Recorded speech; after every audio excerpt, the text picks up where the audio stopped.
Shalom jemaat Tuhan, saya Eliana. Kembali lagi kita berjumpa dalam Kingdom Devotion hari ini.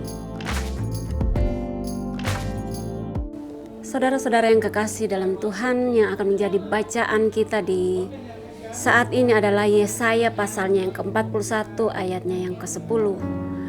Yesaya 41 ayatnya yang ke-10, demikian firman Tuhan. Janganlah takut sebab aku menyertai engkau. Janganlah bimbang sebab aku ini Allahmu. Aku akan meneguhkan, bahkan akan menolong engkau. Aku akan memegang engkau dengan tangan kananku yang membawa kemenangan. Yang akan menjadi topik renungan kita di hari ini adalah dipilih Tuhan tapi takut kehilangan. Dipilih Tuhan tapi takut kehilangan. Saudara-saudara yang kekasih, Tuhan pernah memilih seseorang dan memberikan janji besar.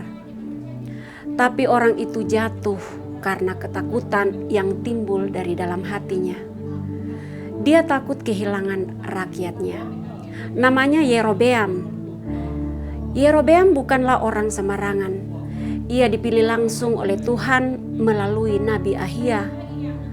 Tuhan berkata dalam 1 Raja-Raja pasal 11 ayat 31, sesungguhnya aku akan mengoyakkan kerajaan itu dari tangan Salomo dan akan memberikannya kepadamu 10 suku. 10 suku adalah 10 bagian dari kerajaan Israel yang diberikan Tuhan kepada Yerobeam.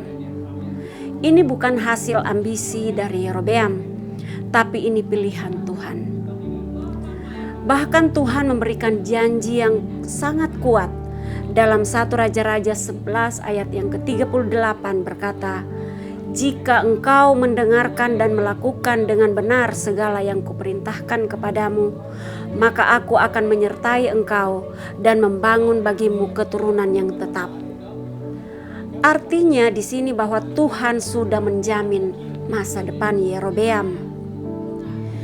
Tetapi ketika Yerobeam sudah menjadi raja, Alkitab mencatat kalimat yang mengubah segalanya.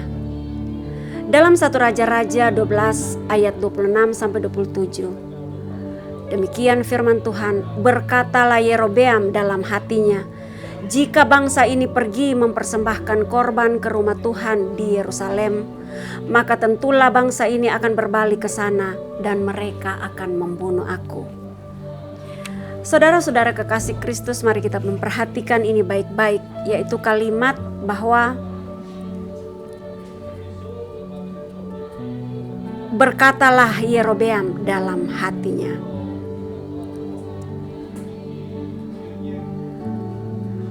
Jika bangsa ini pergi mempersembahkan ke rumah Tuhan di Yerusalem, maka tentulah bangsa ini akan berbalik ke sana dan mereka akan membunuh aku.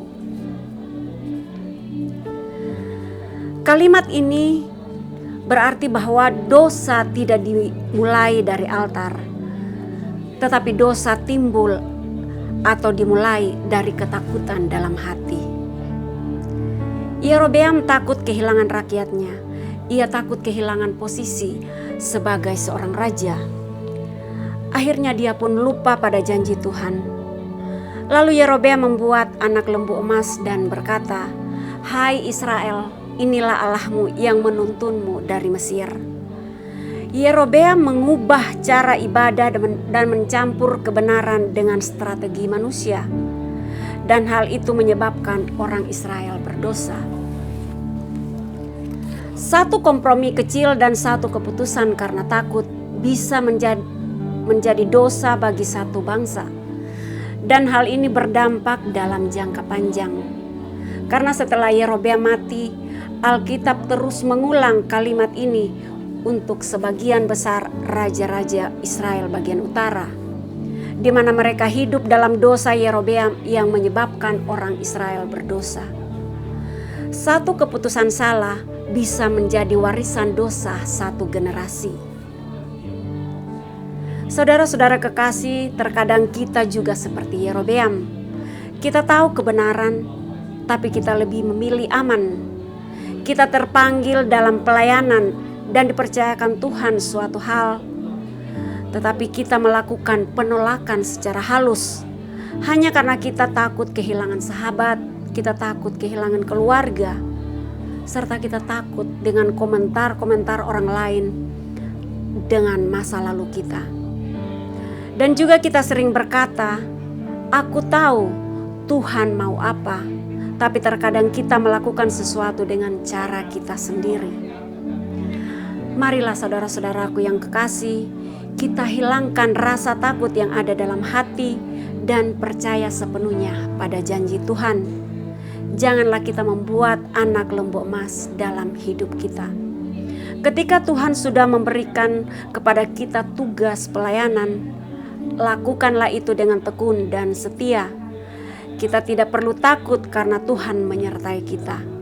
Kita tidak perlu bimbang karena Dialah Allah kita yang akan meneguhkan dan akan menolong kita. Tuhan akan memegang kita dengan tangan kanannya yang membawa kemenangan. Marilah kita tetap berjalan dan hidup dalam rencana dan rancangan Allah bagi kita. Amin. Mari kita berdoa. Bapa yang baik, ini hidup kami. Kami datang ke hadapan-Mu menyerahkan seluruh kehidupan dan harapan kami. Angkat setiap ketakutan dan kekhawatiran kami. Tetapkan dan teguhkan hati kami Bapa, untuk tetap setia dan percaya pada janji-Mu. Beri kekuatan dan kemampuan bagi kami dalam melakukan pelayanan yang Tuhan sudah embankan kepada kami. Tetapkan langkah kami untuk tetap berjalan dan hidup dalam rencana dan rancangan-Mu yang indah bagi kami. Dalam nama Yesus, Anak Allah yang hidup, kami berdoa dan mengucap syukur. Haleluya. Amin.